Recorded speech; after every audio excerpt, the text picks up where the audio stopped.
It is a proverb, yeah. So here's a question. You know, you're a very polished individual. You're a very successful individual. But there's got to be things you still struggle with. What are some things that you sort of struggle with on a daily basis? I know our audience loves to hear, you know, of these high-level professionals, and because everyone struggles. Yeah.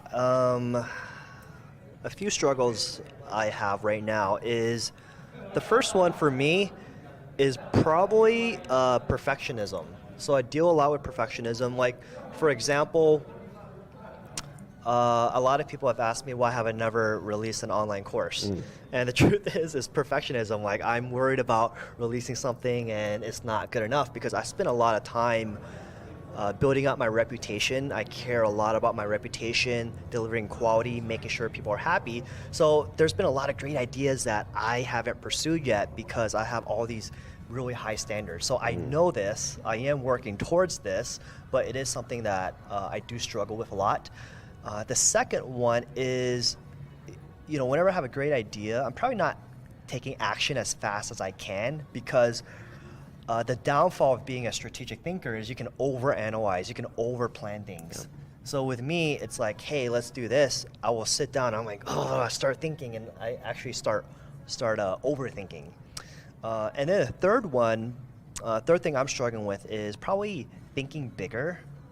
So I have a very comfortable lifestyle now. So I teach affiliate marketing, I run some campaigns, I make pretty good money, but I know there's a next level. Yep. You know, I know there's a next level. Like, I've never made 8 figures in a year, you know, and I have all these friends who are more successful than me, and they're like, Charles, dude, you are smarter than me. Like, you have what it takes to get that level, but it's your mindset that's holding you back.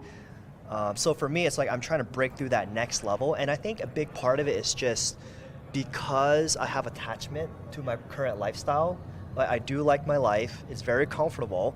So for me to, and it's pretty much almost, you know, there's no such thing as guaranteed money, but it's, you know, pretty good money. So for me to go to the next level, it's substantial risk. I have to like stop doing a lot of stuff that I'm doing to take that giant leap. So those are some of the things that I'm struggling with, and I'm sharing with this with you guys because I know a lot of people, they see me, I'm so systematic, I've been doing this for so long, and it can be a little intimidating, but dude, I'm just a normal guy just like you guys are. Like, I deal with the same shit that everyone else deals with.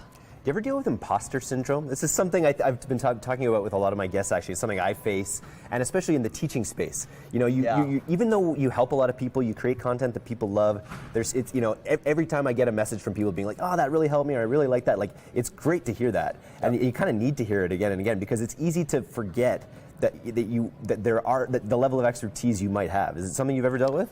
Yeah, a lot. So imposter syndrome means so it's very common. I think there's a statistic that 70% of people have imposter syndrome to some degree. At least, yeah. So imposter syndrome means you're in a position and you feel like you're a fake, you're an imposter.